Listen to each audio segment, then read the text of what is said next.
ब्रह्मचारी ही पा सकता है क्या परमात्मा को? चार राम के व्लॉग्स, बिल्कुल नहीं जी, गलत बात है ये। साहिब ने क्या बोला इसके बारे में? कहते हैं धारा तो दोनों भली और क्या गिरही बैराग, गिरही दासा तन करे और बैरागी अनुराग।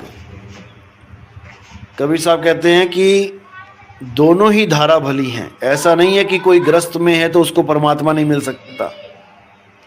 इस चीज को दिमाग से निकाल दो।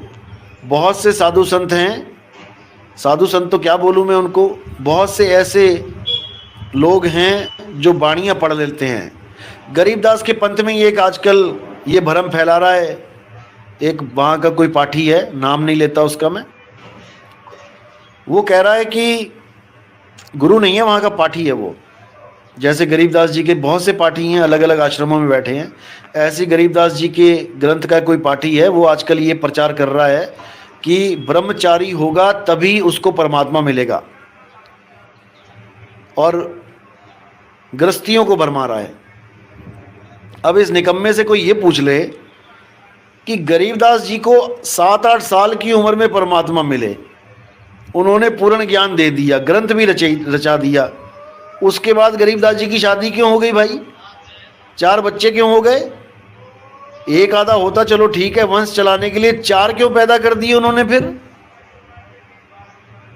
ये इससे पूछ लो जरा, जो ये दुनिया को भरमा रहा है कि ब्रह्मचारी तो बनना पड़ेगा। अरे भाई, ब्रह्मचारी उसको धारण करना होता है जो भेष में आ जाता है। गृहस्थी के लिए ब्रह्मचार्य नहीं होता है। गृहस्थी तो सेवा करे और अपना जहां गुरु ने सूरत बताई है अपना ताने, हाँ रजामंदी हो दोनों की, तो आप ब्रह्मचार्य का पालन भी कर सकते हो, आपकी मर्जी है। लेकिन कोई कहे कि ब्रह्मचारी को ही परमात्मा मिलेगा, तो उससे बड़ा मूर्ख कोई नहीं इस दुनिया में। कबीर साहब के जितने भी लगभग 90% शिष्य सब शादीशुदा थे, कुछ को छोड़ के।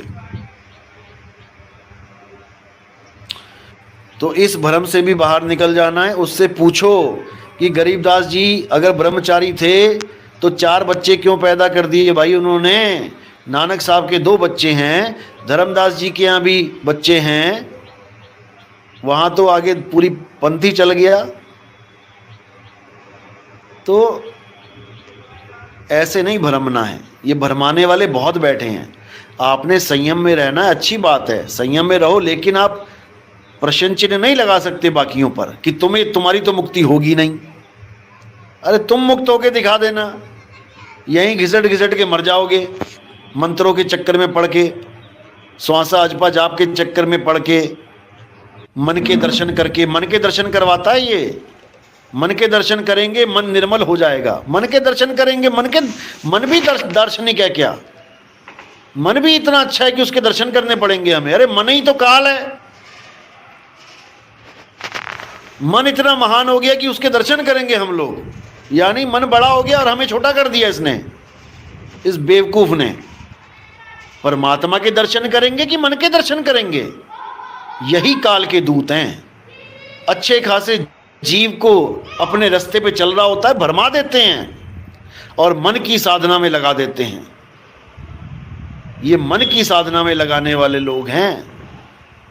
ये निरंजन है, निरंजन काल निरंजन बैठा है। ये मन ही स्वरूपी देव निरंजन, तुम्हें राखे भरमाए हो, यही भरमाते हैं। ए हंसा तू अमर लोक का, पड़ा काल वस आई हो। केवल एक को सिमरण करना है, एक को सिमरो नानका, जो जल थल रहा समाए, और वाही को क्यों सिमरिए, जो जम्मे ते मर जाए। उस एक को छोड़ के किसी का सिमरण नहीं करना है। आज ये कह रहा है मन का करना पड़ेगा, मन को देखना पड़ेगा, कल को कह देगा माया का भी देखना पड़ेगा, माया की भी साधना करवा देगा ये। तो हो गए ना लपेटे में मन माया के। अरे निकल जाओ मूर्खों, निकल जाओ इसके चंगुल से। फिर समझा रहा हूं मैं। एक जन्म मिला है, एक है साधे सब सधे, और सब साधे सब जाए। माली सींचे मूल को, और फूल पात खाए।